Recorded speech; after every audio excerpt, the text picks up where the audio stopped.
अस्सलाम वालेकुम, मेरा नाम कदस बट। इस वीडियो में पिछले 24 घंटों में क्रिप्टो मार्केट में होने वाली वो तमाम न्यूज़ अपडेट्स जो मैंने खुद लर्न की हैं, वो आपके साथ शेयर करूँगा। क्रिप्टो मार्केट की ओवरऑल सिचुएशन देखें तो आप लोगों को सबको बड़ा कंफर्ट फ़ील हो रहा होगा, मार्केट जिस तरह पंप कर रही है। अभी थोड़ा-सा मार्केट जो है वो अ, एक तरह की करेक्शन कर रही है माइनर सी। मार्केट को एक्चुअली पंप किया इथीरियम के पंप ने एकदम इथीरियम 1100 से जब 1400 पे पंप किया और साथ-साथ जो है वो दीगर मार्केट की क्रिप्टो को जो दीगर आल्ट कॉइन्स थे, उन्होंने भी अभी अपनी प्राइसेस को थोड़ा पंप करना शुरू किया। अभी मैं इथीरियम की तरफ देख रहा था, इथीरियम के ये जो अगर ग्लास नोड का चार्ट देखें तो इस वक़्त इथीरियम की जो टोटल सप्लाई है, वो सप्लाई ऑलमोस्ट 56 टू 57% जो इथीरियम की सप्लाई है, करंट सप्लाई वो प्रॉफिट में है। तो जिस तरह प्राइस पंप कर रही है ज़ाहिर बात है जिन लोगों ने नीचे से इथीरियम को बाय किया था $1000 के करीब, उनको ऑलमोस्ट ऑलमोस्ट 40 टू 45% प्रॉफिट इस वक़्त नज़र आ रहा है। जिसने एक बीटीसी बाय किया था $1000 इन्वेस्ट करके, तकरीबन उसको $400 का प्रॉफिट हो रहा है। अच्छा, एक चीज़ मैं और साथ देख रहा था इसका ये कतई मतलब नहीं है कि मैं आपको कोई रिकमेंडेशन दे रहा हूँ, कोई फाइनेंशियल एडवाइस दे रहा हूँ कि आप इथीरियम से एग्ज़िट हो जाएँ। लेकिन जो चीज़ ज जैसे मैंने आपको चंद दिन पहले बताया कि मैं इथीरियम के मर्ज के हवाले से बहुत बुलिश हूँ और जब कभी मुझे अपॉर्च्युनिटी मिलेगी, मैं इथीरियम को मैक्सिमम एक्यूमुलेट करने की कोशिश करूँगा। अभी मैं कल भी आपको बताया कि मैं अपॉर्च्युनिटी मिस कर गया, मैंने इथीरियम को बाय करना था। अभी मैं दोबारा वेट कर रहा हूँ कि इन केस कि अगर दोबारा चूँकि इस हफ्ते काफ़ी वोलेटिलिटी है, कल मैंने आपको बताया कि अभी सीपीआई रिपोर्ट्स आनी है और इस माह के एंड में जो एफओएमसी की मीटिंग है जिसमें एक्सपेक्टेड 75 बेस पॉइंट जो इंटरेस्ट रेट बढ़ाना है वो मिनिमम है, लेकिन मुमकिन है वो 100 बेस पॉइंट बढ़ाएँ और ये बिल्कुल अमेरिका की जो हिस्ट्री है, उसमें एक बार आज से 40 साल पहले मेरा ख़्याल है 1981 में उन्होंने एकदम इतना ज़्यादा इंटरेस्ट रेट बढ़ाया था। उस वक़्त भी जो इन्फ्लेशन था वो तकरीबन 9 पॉइंट समथिंग की रेंज में थी। सेम उसी रेंज में थी जो इस रेंज में थी और एक्सपेक्ट किया जा रहा है तो कि इस माह के एंड में जो एफओएमसी की मीटिंग है, उसमें ये इंटरेस्ट जो रेट है उसको 100 बेस पॉइंट इंक्रीज करें जो कि अच्छा खासा मैसिव बुलिश हो सकता है डॉलर के लिए और अगर डॉलर पंप करता है तो क्रिप्टो मार्केट जो है वो डंप कर दिया dollar pump investment market dump. अच्छा, खैर ये एक और मैं चार्ट आपको ये सेंटिमेंट यूं समझ लें कि क्रिप्टो मार्केट के जो बिहेवियर एनालिसिस करने वाला एक प्लेटफॉर्म है। इन्होंने कहा कि बावजूद इसके कि इथेरियम जो है वो 1500 की प्राइस को तक पंप किया है, अभी भी जो सेंटिमेंट्स हैं, जो क्राउड सेंटिमेंट है इथेरियम के हवाले से वो अभी भी डिसबिलीव है। यानी अभी भी आप ये नहीं कह सकते कि बुलिश जो हैं वो इन कंट्रोल आ गए हैं और बेरिश जो हैं, जो सेलर हैं, वो फारग हो गए हैं। चलें अब बीटीसी की प्राइस की तरफ देखते हैं। मैंने आपको बताया था कि बीटीसी की प्राइस अगर ये 200 वीकली मूविंग एवरेज को ब्रेक करती है, जो कि तकरीबन 22,700 के करीब बनती है, तो नेक्स्ट जो बीटीसी की प्राइस को स्ट्रॉन्ग रेजिस्टेंस मिलेगी वो 200 डेज मूविंग एवरेज की लाइन है। ऑलमोस्ट यहाँ पे आके बड़े-बड़े सेल ऑफ लगे और बीटीसी की प्राइस यहाँ से दोबारा करेक्शन करती है आपको नज़र आ रही है।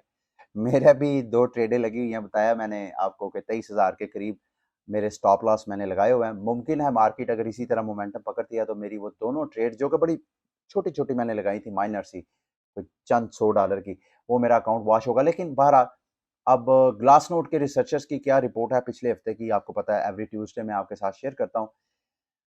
उनका कहना है मुख्तसर उन्होंने जो कंक्लूजन पिछले हफ्ते की रिसर्च रिपोर्ट है वो कहते हैं we explore the current market structure. हमने जो मौजूदा मार्केट स्ट्रक्चर है पिछले हफ्ते में सारा उसका जायजा लिया है। हमें ऐसा सिग्नल मिला है कि जितना जो सेलर्स थे वो एग्जॉस्ट हो गए हैं, वो थक चुके हैं। इसका मतलब है कि सेलर्स को अब मार्केट में बायर जो है वो जितना उन्होंने मतलब सेल करना था, उन्होंने सेल कर दिया। अब बायर जो है वो डोमिनेट करते नजर आ रहे हैं। साथ-साथ इसके उन्होंने ये भी कहा कि अभी कुछ ऐसे इंडिकेटर्स हैं जो कि एक तरह का सिग्नल कर रहे हैं कि शायद मार्केट दोबारा जो है अगर मैक्रो इकोनॉमिक जो है कोई ट्रबल्स इसी तरह कंटिन्यू करती हैं, तो शायद एक और जो है वो सेल प्रेशर आपको बड़ा नज़र आए। लेकिन बहरहाल चार्ट की तरफ आते हैं। ये पहला आपको चार्ट नज़र आ रहा है, इसमें उन्होंने डेज़ बिलो रियलाइज़ प्राइस के क्रिप्टो मार्केट जब अपनी रियलाइज़ प्राइस जिसको दूसरे लफ्जों में आप कह सकते हैं कि कॉस्ट ऑफ प्रोडक्शन बीटीसी की उस प्राइस से, कॉस्ट ऑफ प्रोडक्शन से नीचे कितनी देर ट्रेड हुई है, ये उसका चार्ट है। जो साबका बेयर मार्केट्स हैं उनको जहन में रख के उन्होंने ये चार्ट डिजाइन किया सारा। उन्होंने कहा जी कि 2011 से 12 का जो बेयर मार्केट थी उसमें बीटीसी की प्राइस 157 दिन अपनी रियलाइज प्राइस से नीचे ट्रेड हो रही थी, और रियलाइज प्राइस से नीचे जब ट्रेडिंग होती है तो उसको आप एक बॉटम सिग्नल कह सकते हैं कि मार्केट ने जितना गिरना होता है उसने गिर लिया। अच्छा, उसके बाद 2014 और 15 का जो बेयर मार्केट का सीजन था उसमें तकरीबन 300 दिन ऑलमोस्ट पूरा पूरा यूं समझ लें कि 11 माह के करीब, 11 माह या 10 माह आप कह लें, 10 माह क्रिप्टो मार्केट जो है अपनी रियलाइज प्राइस से नीचे ट्रेड हुई थी। अब जैसे जैसे वक्त जो आगे आता जा रहा है, 2018 2019 को जो बेयर मार्केट थी वो 134 दिन जो थी रियलाइज प्राइस से नीचे ट्रेड हो रही थी, और अभी ये जो करंट आपके साथ जो कोविड आया था मार्च 2020 में, वो बड़ा मुख्तसर सा पीरियड था जिसमें बीटीसी की प्राइस जो है वो रियलाइज प्राइस से नीचे 7 दिन तकरीबन ट्रेड हुई। उसके बाद फिर बड़ी क्विक करेक्शन थी, बड़ी क्विक डंप था, लेकिन उसके बाद फिर मार्केट ने अपने आप को दोबारा उस रियलाइज प्राइस से ऊपर ट्रेडिंग के ऊपर लेके आया। तो अभी करंट जो है तकरीबन पिछले 35 दिनों से क्रिप्टो मार्केट जो है अपनी रियलाइज प्राइस से नीचे ट्रेड हो रही है। अगर आपको नहीं पता तो मैं आपको बता देता हूँ, तकरीबन ये कह रहे हैं $24,000 की जो बीटीसी की प्राइस है वो रियलाइज प्राइस है। बल्कि एक और मैं चार्ट आपके साथ शेयर करता हूँ, ये आपको 3 मुख्तलिफ किस्म के प्राइसेस इंडिकेटर्स नजर आ रहे हैं। जो ऑरेंज लाइन है वो रियलाइज प्राइस है, जो ग्लासनोड के रिसर्चर्स के मुताबिक करंटली तकरीबन 22,092 की प्राइस बनती है बीटीसी की रियलाइज प्राइस। बीटीसी की बैलेंस प्राइस यानी जो रियलाइज प्राइस और ट्रांसफर प्राइस जो है, जितने टोकन से ट्रांसफर होते हैं, स्पेंड होते हैं, उनके दरमियान जो रिलेशनशिप की जो प्राइस बनती है उसको बैलेंस प्राइस या मार्केट फेयर प्राइस बोल रहे हैं। मार्केट फेयर प्राइस जो कि ऑलरेडी इसको टच भी करके आई है बीटीसी की, ऑलरेडी जब ये रिसेंट क्रैश हुआ है वो बनती है 17,545। जबकि एक डेल्टा प्राइस है बीटीसी की जिसको अभी तक बीटीसी की जो प्राइस है, मार्केट प्राइस, अभी तक उसने टच नहीं किया। डेल्टा प्राइस क्या होती है? रियलाइज प्राइस और ऑल टाइम एवरेज, बीटीसी की प्राइस की जितनी ऑल टाइम एवरेज निकाली जाए उसका और रियलाइज प्राइस का जब एवरेज निकाला जाए तो वो बनती है 14,215। लास्ट जो बेयर मार्केट थी 2014-15 के दरमियान, जब वो एक साल का सारा पीरियड था बेयर मार्केट का, उसमें फॉर द फर्स्ट टाइम आप कह सकते हैं बीटीसी ने अपनी जो डेल्टा प्राइस थी उस वक्त की, उसको जाकर टच किया था, जो कि शायद कुछ $100 के करीब होगी, लाइक $100 के करीब। तो वो उस फेज को बोलते हैं कंप्लीट कैपिचुलेशन। उस वक्त मार्केट में जितने लेवरेज टेकर थे, जितने लेवरेज और ऑप्शनल ट्रेडर्स थे, जितने यूं समझ लें कि ग्रीडी और शॉर्ट टर्म होल्डर्स थे, उन सबको मार्केट ने फ्लश आउट किया था। तो इस वक्त जो ग्लासनोड रिसर्चर के मुताबिक डेल्टा प्राइस बीटीसी की बनती है वो 14,215। तो इसी वजह से ग्लासनोड रिसर्चर्स कह रहे हैं कि शायद अगर मजीद मार्केट नीचे क्रैश करती है तो नेक्स्ट जो डेल्टा प्राइस बनती है, एक्सट्रीम बॉटम, इनकी लेटेस्ट रिसर्च के मुताबिक वो $14,215 बनती है। आई डोंट नो ऐसा होता कि नहीं। अभी तो फिलहाल दोबारा मैंने भी कुछ बाय ऑर्डर लगाए हुए थे 17,000 के करीब। एक मैंने सेल ऑर्डर लगाया था, वो मेरी फ्यूचर ट्रेड थी, जबकि मैंने स्पॉट में बीटीसी को सेट किया होता 17,000 के। दोबारा 17,000 पे आएगी तो बीटीसी मैं बाय करूंगा। एक तो मैं स्मार्ट डीसीए कर रहा हूँ, ये भी आपके इल्म में है, आपके साथ में शेयर कर रहा हूँ। अच्छा जी, नेक्स्ट जो डेल्टा प्राइस है, अभी तक बीटीसी ने उस प्राइस को टच नहीं किया ग्लासनोड रिसर्चर के मुताबिक। और अगर ऐसा हुआ तो दो प्राइस रेंजेस को आप सेट कर सकते हैं अपने बाय ऑर्डर लगाने के लिए। एक 17,545 है, आप 17,600 का बाय ऑर्डर लगा सकते हैं अगर आपने नीचे बीटीसी बाय करना है। और दूसरा बिग बाइंग ऑर्डर आपका हो सकता है $14,300 की प्राइस, कि अगर बीटीसी खुदा न खास्ता मार्केट मजीद क्रैश करती है तो नीचे से आप उस बीटीसी को बाय कर सकें। आगे अनरियलाइज लॉस जो है, मैंने शायद 2 दिन पहले आपको बताया कि जैसे जैसे मार्केट ग्रो कर रही है, मार्केट के लॉसेस भी ग्रो कर रहे हैं। यानी पिछले साल मई और जून के दरमियान जो क्रैश आया था, जब वो चाइना ने बैन किया था, तो उस दौरान बिटकॉइन की हिस्ट्री में इतना बड़ा लॉस रिकॉर्ड नहीं किया गया था जैसा कि लास्ट ईयर। वो तकरीबन 55 बिलियन से लेके 90 बिलियन 90 अरब डॉलर का लॉस जो है पिछले साल हुआ था। और अभी जो करंट लॉस हुआ है, ये जो करंट बेयर मार्केट है, तकरीबन तकरीबन 200 अरब डॉलर के लोगों को लॉस हो चुके हैं। इस वीडियो के लास्ट में जाके मैं टेरा लूना के हवाले से, आपको याद होगा मैंने कहा था कि यार जो लूना का यूएसडी स्टेबल कॉइन है, उसका तकरीबन मार्केट कैप था 18 बिलियन, और लूना का अपना जो लूना टोकन है उसका भी तकरीबन कोई 30 बिलियन, 28 से 30 बिलियन के करीब।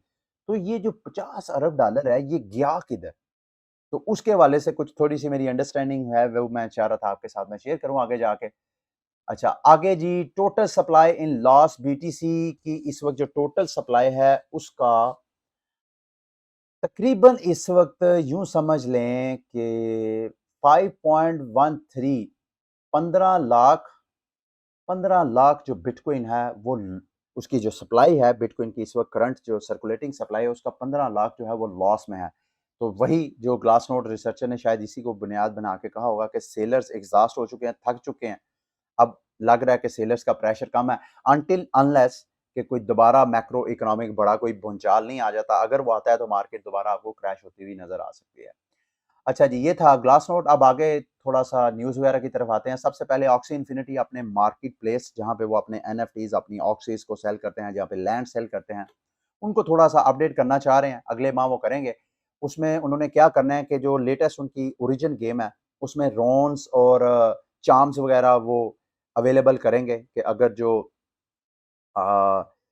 ऑक्सी रीजन प्ले करना चाहते हैं, उन्होंने चार्म्स और रॉन्स वगैरह बाय करनी है, तो वो सीधा उनके एनएफटी मार्केट प्लेस में जाके वहां से खरीदारी कर सकते हैं। एक और चीज उन्होंने करनी है, पहले आप ऑक्सी इन्फिनिटी की मार्केट प्लेस पे अगर आप ऑक्सीज लिस्ट करते हैं तो उसकी कोई एक्सपायरी डेट नहीं है। अब उन्होंने कहा है कि हम एक्सपायरी डेट को मिनिमम 6 माह कर रहे हैं, मैक्सिमम। उसकी वजह यह है कि कुछ ऐसी ऑक्सीज उसमें लिस्ट हुई हैं जो कि ऑक्सी ओनर्स जो हैं उनकी या तो प्राइवेट कीज ही गुम हो गई हैं, यानी वो अकाउंट ही बिल्कुल बेकार हो गए हैं, या जो जिन्होंने की हुई है वो वैसे ही ऑक्सी इन्फिनिटी को छोड़ के चले गए हैं। अब वो तो जाते जाते अपनी ऑक्सीज को उनकी मार्केट प्लेस पे माफ कीजिएगा लिस्ट कर गए हैं। तो उस लिस्टिंग से ऐसे लगता है कि जैसे उनकी पूरी मार्केट एक तरह का गार्बेज बन गया, कोई बायर ही नहीं है। तो इस तरह अगर वो सेट करेंगे तो जो डाटा है वो बड़ा रियलिस्टिक होगा कि जितनी इस वक्त ऑक्सीज हैं मार्केट में सेल के लिए, वो बाकायदा उसके ऑनर्स हैं जो उसको सेल करना चाहते हैं। तो ये बिग बिग डेवलपमेंट थी।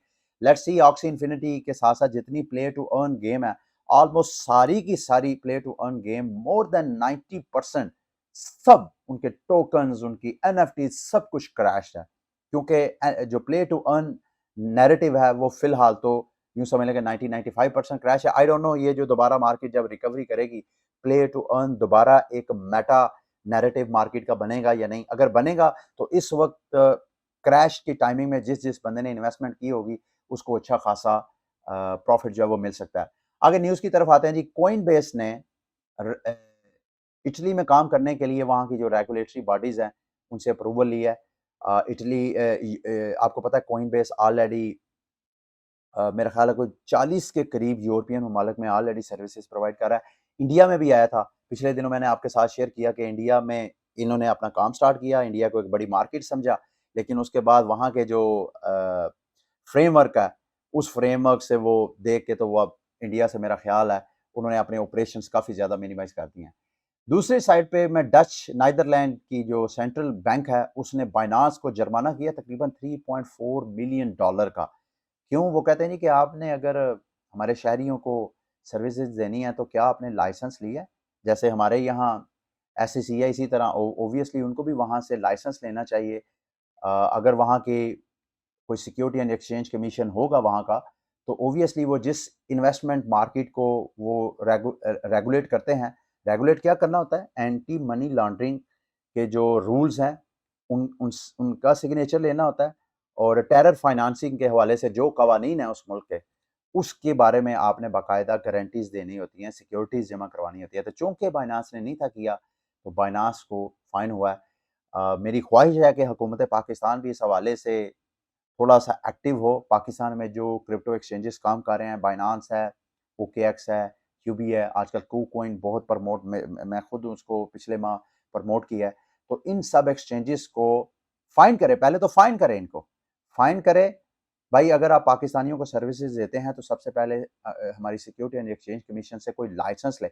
अब अगर आप ये कहें जी पाकिस्तान ने तो क्रिप्टो मार्केट को जब तक रेगुलेट ही नहीं करेगा तो नहीं, ऐसा नहीं है। अब जहाँ दुनिया के जहाँ जहाँ अमेरिका में जितने प्लेटफॉर्म काम कर रहे हैं, तो वो बावजूद इसके कि अमेरिका ने क्रिप्टो मार्केट को रेगुलेट नहीं किया, लेकिन इसके बावजूद वो वहाँ के मुतलका इदारों से लाइसेंस लेके वहाँ के शहरियों को सर्विसेज वगैरह दे रहे हैं। तो ये काम मेरा ख्याल है पाकिस्तानियों को भी करना चाहिए। अच्छा जी, सर्कल जो यूएसडीसी स्टेबल कॉइन है, उसके चीफ ने ये एक 19 नुकाती एक एजेंडा पेश किया है।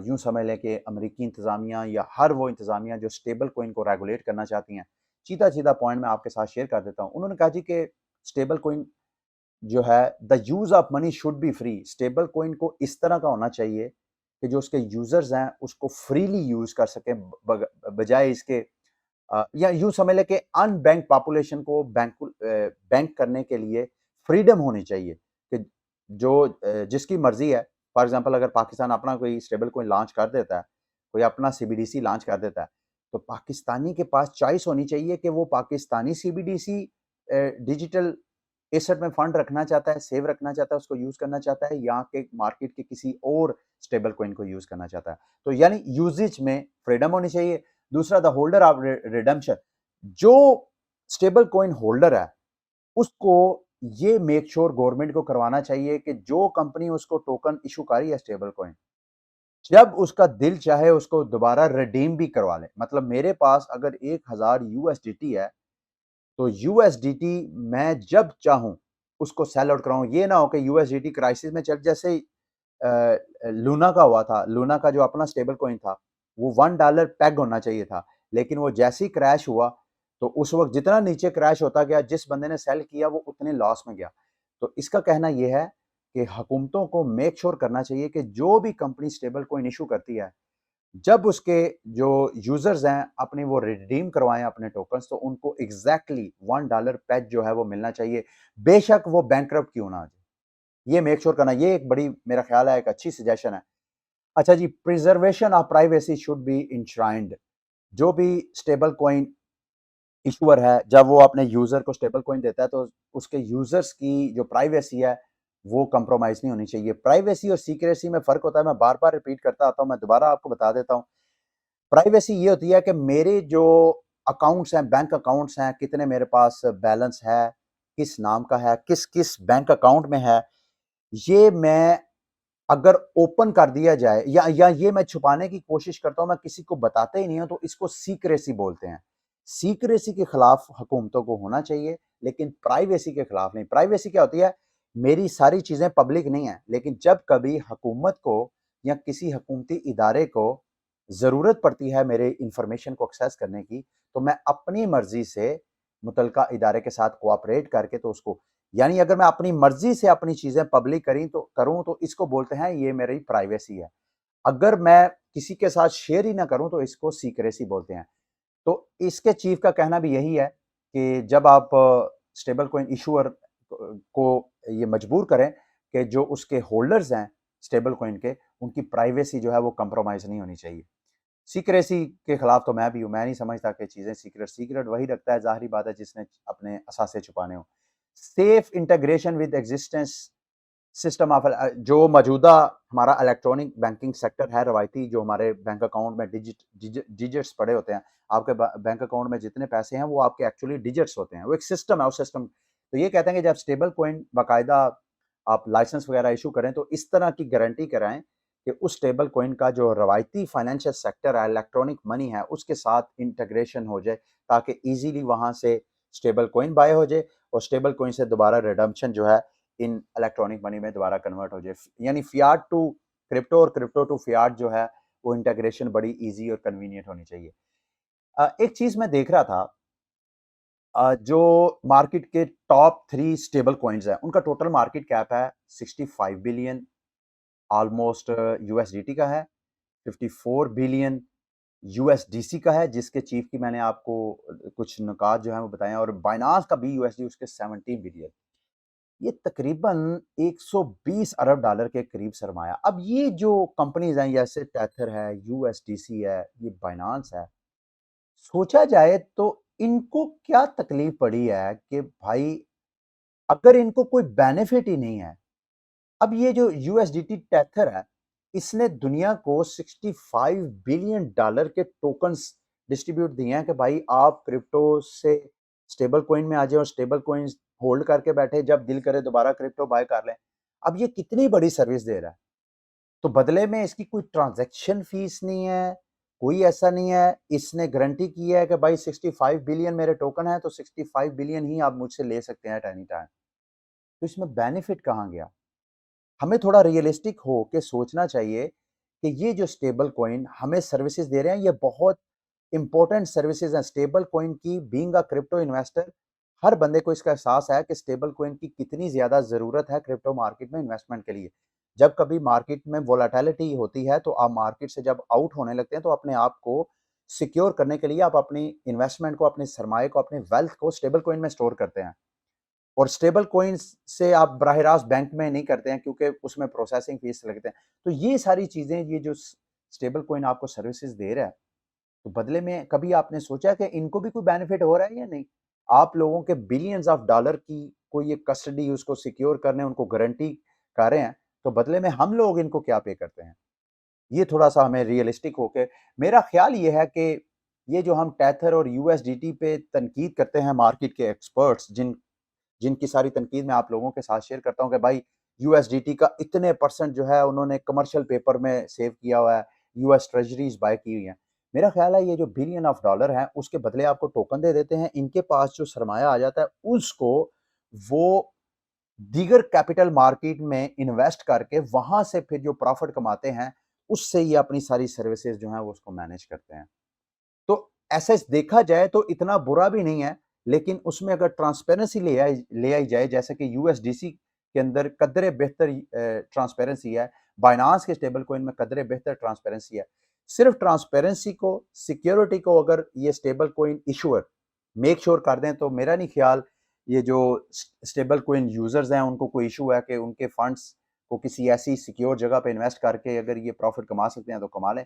लेकिन ये नहीं है किसी ऐसी जगह, जैसे थ्री एरोज कैपिटल ने क्या किया था, उनके कोलैप्स की बड़ी मेजर वजह लूना का कोलैप्स था, क्योंकि उनके बहुत अच्छा खासा जो चंक था उनके पोर्टफोलियो का, बैलेंस शीट का, वो लूना में भी इन्वेस्ट था। तो जब लूना क्रैश हुआ, तो ऑब्वियसली थ्री एरोज कैपिटल हुआ। जब थ्री एरोज कैपिटल हुआ, तो थ्री एरोज कैपिटल ने मार्केट के जिन जिन प्रोजेक्ट से उधार लिया हुआ था, वो भी सारे, उनके ऊपर भी प्रेशर। तो इस तरह कंटेंजियन इफेक्ट नहीं होना चाहिए। जहां भी ये स्टेबल कॉइन इन्वेस्टमेंट करें अपनी प्रॉफिट टेकिंग के लिए, मेक श्योर करना चाहिए और पब्लिकली अवेलेबल होना चाहिए कि कहां कहां इन्होंने इन्वेस्टमेंट किया है।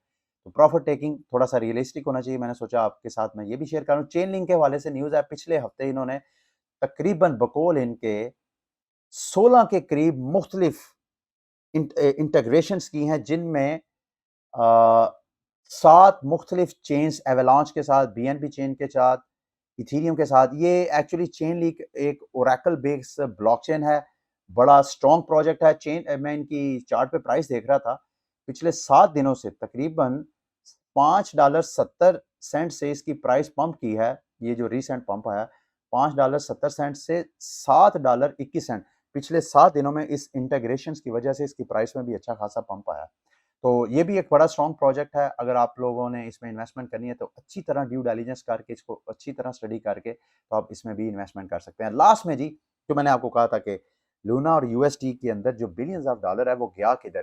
कल मेरे एक दोस्त ने पूछा कि यार ये बिलियंस ऑफ डॉलर किधर गया? तो मैंने उनको भी, उनके साथ भी शेयर किया। मैंने कहा आप में से भी बहुत से लोगों के जहन में अगर ये चीज़ है, तो उसको एड्रेस करने का आपको ये फ़ायदा होगा कि खुदा ना खास्ता जो दीगर मार्केट की क्रिप्टो प्रोजेक्ट्स हैं, जो करेंसीज हैं, अगर उधर कोई मसला होता है, तो आपको अंडरस्टैंडिंग हो कि असल हुआ क्या है। देखें, एक मिसाल आपको देता हूँ। कल मैंने दोस्त को भी यही कहा, थोड़ी देर के लिए इमेजिन करें कि एक फ्रूट वाली रेडी वाला बंदा है, उसके पास वो आम के ऊपर उसने इन्वेस्टमेंट की है।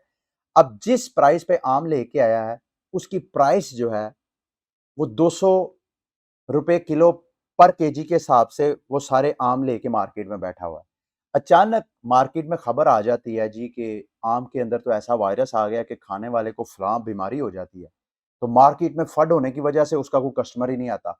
अब जब उस तक वो खबर पहुंचती है, तो उसको खतरा पड़ जाता है कि मैंने जितना इसमें सरमाया इन्वेस्ट किया कहीं मेरा डूब ना जाए। वो क्या करता है, वो कोशिश करता है अपने आप को मज़ीद नुकसान से बचाने के लिए। उसकी गो के खरीदारी ₹200 पर केजी थी, लेकिन वो अपने आप को मज़ीद नुकसान से बचाने के लिए वो कहेगा मेरे से भाई आप $100 के ₹100 के हिसाब से ₹100 केजी के हिसाब से मेरे से कोई आम ले ले। मार्केट में उसको एक सेलर मिल जाता है। वो भी इसी तरह का स्पेकुलेटर होता है, वो समझता है यार $200 की तो इसकी अपनी खरीदारी है, ये $100 यानी मुझे 50% डिस्काउंट पे मिल रहा है। इसको पता ही नहीं है ये तो फड है, मार्केट तो दोबारा पंप करेगी। अगर मैं इसे ₹100 किलो के हिसाब से आम खरीद लेता हूँ, तो मार्केट जब पंप करेगी तो मुझे कितना बेनिफिट होगा। वो 100 पे खरीद लेता है, लेकिन पता चलता है चंद दिन में कोई 100 पे भी नहीं खरीदने के लिए तैयार। वो उसको फिर अपनी परेशानी बन जाती है। वो अपने आप को मज़ीद नुकसान में बचाने के लिए वो कहेगा 100 की बजाय मेरे से कोई ₹10 किलो के हिसाब से आम ले ले। और उसको वो जो 10 ₹100 पे खरीदने वाला बंदा है उसको 10 पे भी कोई ना कोई मिल जाएगा।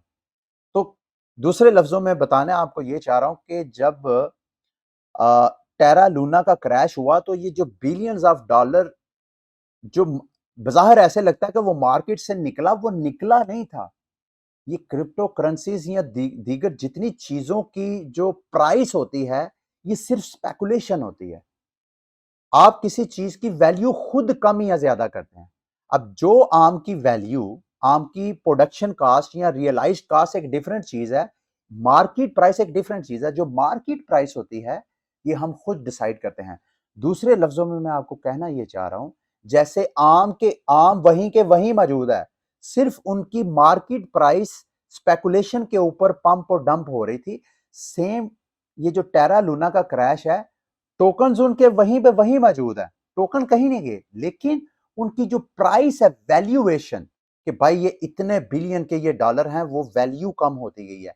तो दूसरे लफ्जों में पैसा निकला नहीं है। ये जो 50 अरब डॉलर का लूना से सरमाया हमें निकलता नजर आ रहा है, वो सरमाया नहीं निकला। टोकन वहीं के वहीं है, सिर्फ उसकी वैल्यू हमने स्पेकुलेशन की वजह से कम कर दी है। आप मुझे पूरी उम्मीद है कि मेरी इस एग्जांपल से आपको समझ आ गई होगी। तो हमारी ये जो क्रिप्टो करेंसीज होती हैं, इनकी जो मार्केट प्राइस होती है टोटली बेस्ड ऑन स्पेकुलेशन, कि भाई ये फलां बीटीसी की प्राइस इस वक्त 21,000 के ऊपर, 22,000 के ऊपर क्यों ट्रेड हो रही है, क्योंकि इस वक्त जितने उसके ट्रेडर्स हैं उनकी नजर में ये प्राइस होनी चाहिए।